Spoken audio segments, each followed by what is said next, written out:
चुनावी सभा में आज के इस कार्यक्रम की अध्यक्षता कर रहे जिला अध्यक्ष महादेव दुबे जी, मंच पर उपस्थित झारखंड सभी हमारे सम्मानित माताओं, बहनों, भाइयों और प्रेस मीडिया के सम्मानित साथियों, आज आप सभी जानते हैं कि ये लोकसभा का चुनाव है और लोकसभा चुनाव के साथ साथ गांडेय विधानसभा का भी उपचुनाव है। साथियों, देश के अंदर आदरणीय प्रधानमंत्री श्री नरेंद्र मोदी जी के नेतृत्व में लगातार 10 वर्षों से सरकार चल रही है और कोडरमा लोकसभा क्षेत्र की महान जनता को हम नमन करते हैं कि पिछले बार आप सबने जो भारतीय जनता पार्टी को 303 सीट मिला, उसमें एक कोडरमा लोकसभा भी था और इतने बड़े बहुमत के साथ देश के आदरणीय प्रधानमंत्री श्री नरेंद्र मोदी जी के नेतृत्व में लोकसभा के अंदर एक के बाद एक बड़े बड़े निर्णय हुए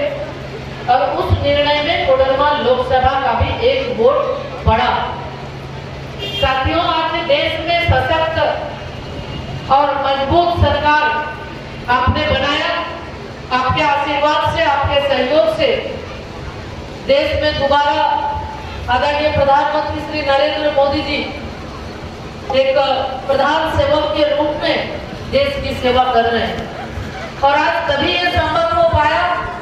कि देश के अंदर एक मजबूत सरकार थी। मजबूत सरकार बनी तब धारा, चाहे कश्मीर से धारा 370 हटाने की बात हो, 35A हटाने की बात हो, 3 तलाक की बात, जो मुस्लिम महिलाओं के लिए जो एक बहुत ही कलंक था, बहुत ही उनके लिए बहुत ही दुखद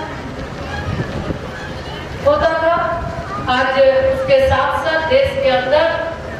अलग अलग, चाहे नारी शक्ति वंदन अधिनियम की बात अगर हम करें, हमारी मातृशक्ति यहाँ पे उपस्थित है। आदरणीय प्रधानमंत्री जी ने 2014 से बेटी बचाओ बेटी पढ़ाओ का नारा दिया। सिर्फ नारा नहीं किया बल्कि एक संकल्प था।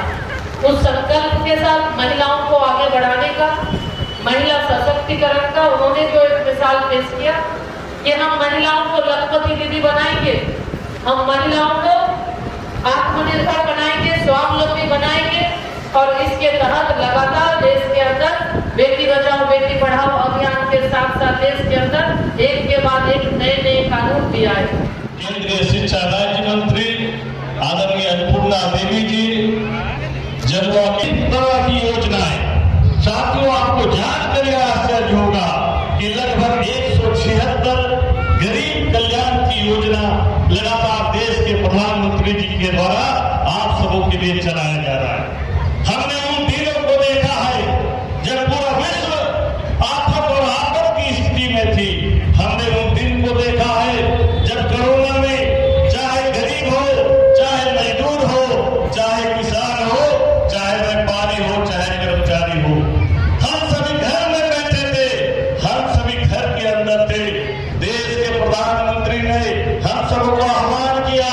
कि आप सब अपने अपने घरों में रहें, आप सुरक्षित रहें, आपका देखभाल करने का जिम्मा हमारे ऊपर है। हमने देखा है एक समय ऐसा भी था जब आम दिनों में लोग भूख से मरते थे, लेकिन कोरोना जैसे समय में भी हमारे देश का एक भी मजदूर, एक भी किसान, एक भी परिवार ऐसा नहीं मिला जो भूख से मरा। उन्होंने चिंता इस बात की कि केवल घर में रहने से हमारे देश के परिजन सुरक्षित नहीं रह सकते। कम समय में वैक्सीन निकालकर सभी लोगों को वैक्सीन देने का काम किया। कहना यह है, जो एक देश के प्रधानमंत्री नरेंद्र मोदी जी आप सबों की इतनी चिंता करते हैं तो निश्चित रूप से हम सबों को उनका आभार प्रकट करने के लिए तीसरी बार, और इस बार जैसा कि आप जान रहे हैं आपके विधानसभा में 2 ईवीएम मशीनें रहेगी और पहला ईवीएम राष्ट्रहित देश हित के लिए पहला जो आप बटन दबाएंगे वो कमल फूल पर दबाएंगे तो देश के यशस्वी प्रधानमंत्री जी को हम तीसरी बार मजबूती के साथ पुनः प्रधानमंत्री बनाएंगे। साथियों, आप सभी जानते हैं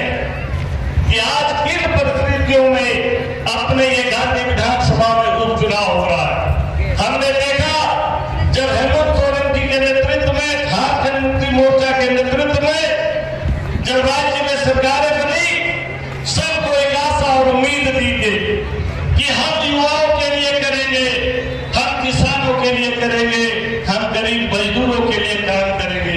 लेकिन हम सबों ने देखा, जब युवा इस आशा में था कि अरे भाई जब तो हमको नौकरी नहीं मिलेगी, तो ये हेमंत जी ने कहा था कि हम जब तक नौकरी नहीं देंगे तब तक आप सबों को बीए पास तो 5,000, एमए पास तो 7,000 हम आपको भत्ता भी देंगे। लेकिन भत्ता तो दूर, आप सबों ने देखा अभी जब परीक्षाएं ली गई, 20 लाख 25 लाख में नौकरियों को बेचा गया और हमारे जो युवा और हमारे गरीब परिवार के युवा को छलने का काम किया।